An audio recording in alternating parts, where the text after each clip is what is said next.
বাংলাদেশে সরকার নিয়ন্ত্রিত একটি প্রতিষ্ঠানও কি আছে যেখানে বৈষম্যহীন নিয়মতান্ত্রিকভাবে সেটি প্রথম থেকেই প্রতিষ্ঠা পেয়েছে, এখনও সেই বৈষম্যহীনভাবে নিয়মতান্ত্রিকভাবে সেই প্রতিষ্ঠানটি সগৌরবে চলছে এবং পাবলিককে অর্থাৎ দেশের জনগণকে সেই প্রতিষ্ঠানের যে সার্ভিস দেওয়ার কথা সেই সার্ভিস সুন্দরভাবে ঘুষবিহীন দিয়ে আসছে, এমন কোনো প্রতিষ্ঠান বাংলাদেশে আছে কি? এবং কেউ কি আমাকে এমন কোনো প্রতিষ্ঠানের একটি নাম বলতে পারেন?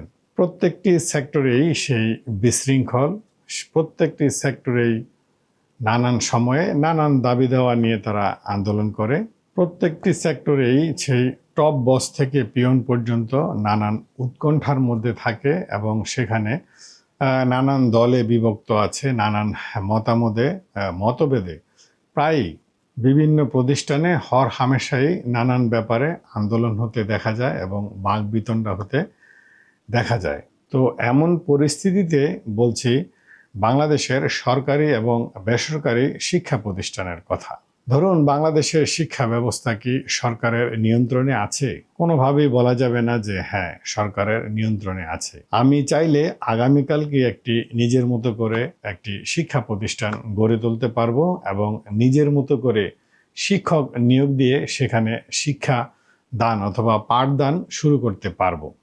সেখানে আমি কি ধরনের পাঠদান করলাম, বাংলাদেশের কারিকুলাম কিনা এবং বাংলাদেশের ঘোষিত যে কারিকুলাম আছে সেই শিক্ষা দান করছে কিনা এবং সেখানে আমি আসলে কি পড়াচ্ছি সেগুলো দেখভাল করার অথবা এই যে শিক্ষা প্রতিষ্ঠান আমি গড়ে তুললাম সেটার কোনো পারমিশন নেওয়ার ব্যাপার কি থাকে?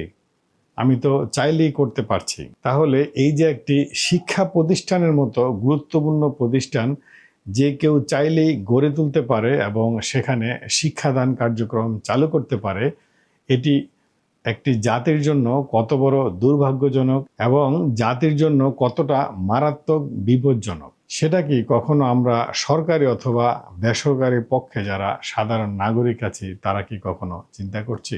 বেসরকারি নাগরিকের কথা আমি বাদই দিলাম, যেখানে একটি দেশের সরকার রয়েছে, তাদের কিছু নীতিমালা থাকবে প্রত্যেকটি সেক্টরেই এবং প্রত্যেকটি সেক্টরকে সুন্দরভাবে নিয়মতান্ত্রিকভাবে পরিচালনা করার জন্য কিছু কঠোর পদক্ষেপ থাকবে এবং কিছু করতে গেলে সরকারের অনুমতি লাগবে। সেই ব্যবস্থা তো সরকার করবে এবং সেই ব্যবস্থা তো একটি দেশে থাকার দরকার। সেটি কি আছে আমাদের এখানে? যে যার মতো করে যে কোনো প্রতিষ্ঠান গড়ে তুলতে পারে এবং সেই প্রতিষ্ঠানে কি হচ্ছে, কি হবে এবং ভবিষ্যৎ লক্ষ্য কি, সেই প্রতিষ্ঠান দিয়ে আসলে কি করা হয় সেই তদারকি করার সামর্থ্য অথবা ইচ্ছা আমরা সরকারের কোনো বেলায় দেখিনি এবং দেখছি না।